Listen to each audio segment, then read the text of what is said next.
Hello, one and all. Welcome to another episode of MMA Vision Analysis. It's official.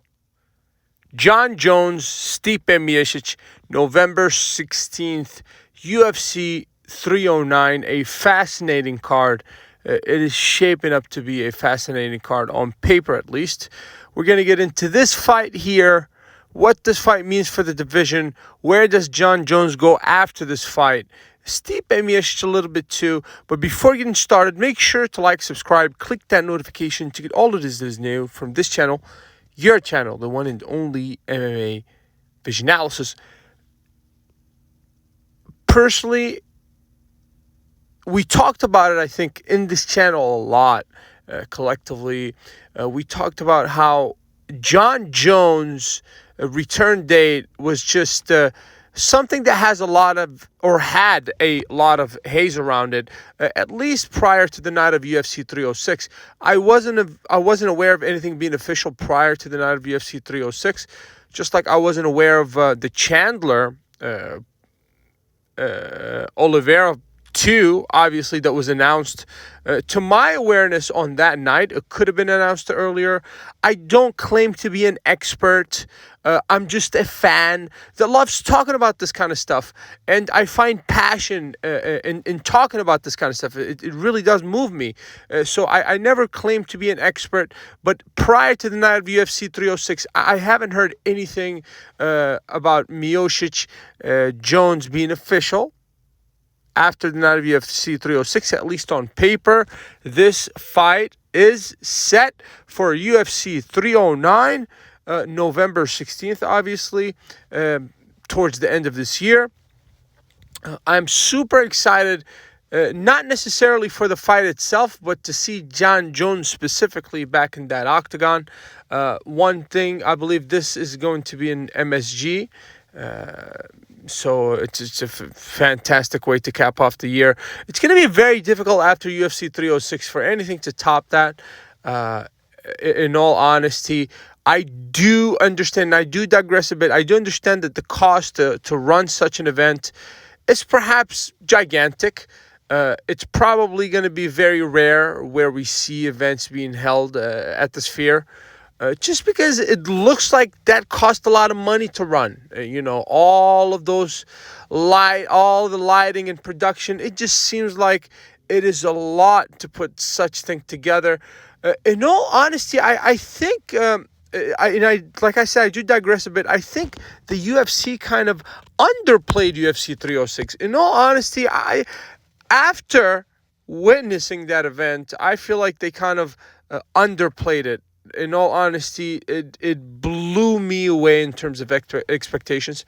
I had no clue what was coming, and it's stuff of imagination, in all honesty. I said it time and time again. It's almost as if the fights and the events and the way that everything was set up was AI generated. It was surreal. Some of the fights and, the storylines and the events and the production, absolutely phenomenal. I do digress a bit. Back to Jon Jones, Stipe Miocic, obviously, that was announced during that night. Great way to advertise. I mean, the UFC always find a way to advertise in the best time possible. I mean, they have a fantastic marketing team.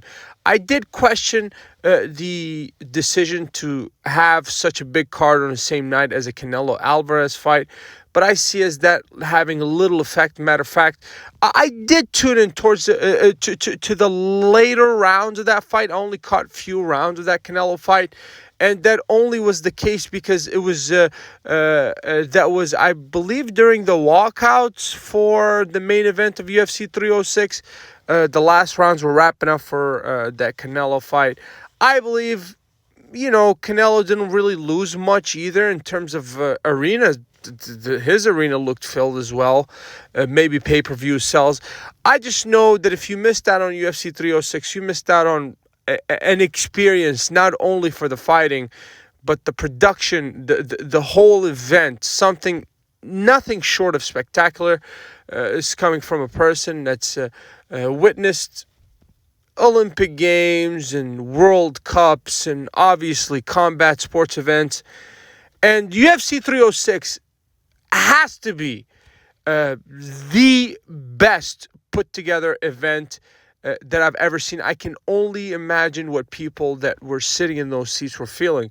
The prices for those tickets, I believe, now are truly justified. Now, going back to the point of the video, obviously during that night, a couple fights were announced for November 16th. MSG, UFC 309, first Chandler versus Oliveira. Two fantastic fight for that lightweight division. But another fantastic fight for the heavyweight division, a division that's been stale as of late, is the fight between the highly anticipated return of Jon Jones and Stipe Miocic, obviously. I don't know how I feel about this, as I said this earlier. I know I'm super excited for Jon Jones to come back. He did express his disinterest in fighting after Miocic. I just don't know how to feel about Miocic. Now, Daniel Cormier recently has had some comments to make in terms of Miocic and where he thinks Miocic sits as of this point. For whatever reason, it seems like that Daniel Cormier thinks that Stipe is still a top contender. I have a lot of doubts about the 42, 43-year-old Stipe Miocic, who did not look so good in his last few bouts inside of that octagon. I do understand he's had a few wins, but he's had some terrible, scary losses as well. To me, it seemed like that Stipe's career was over at least 5 or 6 years ago. Obviously, I'm wrong. On paper, Stipe is supposed to face Jon Jones November 16th, Madison Square Garden, shaping up to be a fascinating fight. In all honesty, I don't want to say this is going to be an easy fight for Jon Jones. Obviously, a fight has to be won, but you would think that Jon Jones is favored in that fight.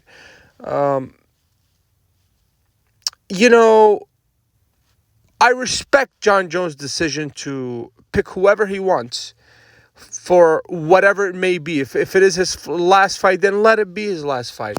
I think the legacy is already built. There is nothing that Jon Jones really has to do. There's nothing left to do to prove himself as being the greatest mixed martial artist of all time. I do understand that is a point for contention. People have different opinions. I'm not here to argue the fact that whether Jon Jones is the greatest of all time or not. He is definitely one of the greatest of all time, right? So even if he doesn't fight after Stipe, I don't have many problems with it. I would have liked to see Jon Jones against Alex Pereira specifically. No Aspinall, no Stipe, Alex Pereira. I believe that was the fight that would have probably sold the most pay-per-views, the one that would have made the most noise, the one that most MMA fans would have been interested in. But I guess we don't always get what we want in MMA, in the world of UFC. Sometimes matchups don't necessarily make sense, especially taking into consideration that in that heavyweight division, you have an interim champion who's waiting to get his hands on the actual title, the guy in the name of Tom Aspinall, who's not necessarily being overlooked, but it's clear what's happening. The old is making way for the new. Let the older generation handle their business and let Tom Aspinall get all the glory afterwards. Obviously, Jon Jones is not too much interested in fighting Tom Aspinall. If he was, that fight would have happened. I don't think he's necessarily scared. It's just, what does he have to prove to Tom Aspinall? I believe nothing. Like I said, the fight that I would have liked to see was the Alex Pereira fight, but it looks like, at least as of now, that's not happening. Things could change heading into the future. Obviously, both fighters have to make it to the night of UFC 309. I'm sure there will be backup fighters. Probably Aspinall is definitely on that list for being a backup fighter. I would probably even imagine that somehow Alex Pereira's on that short list as well. So let's keep our fingers crossed. Hope everything goes well. And I cannot wait for UFC 309, shaping up to be a fantastic card, a fantastic way to end the year. If you made it this far, appreciate you for sticking around. Please let me know what you think in the comments and subscribe for more.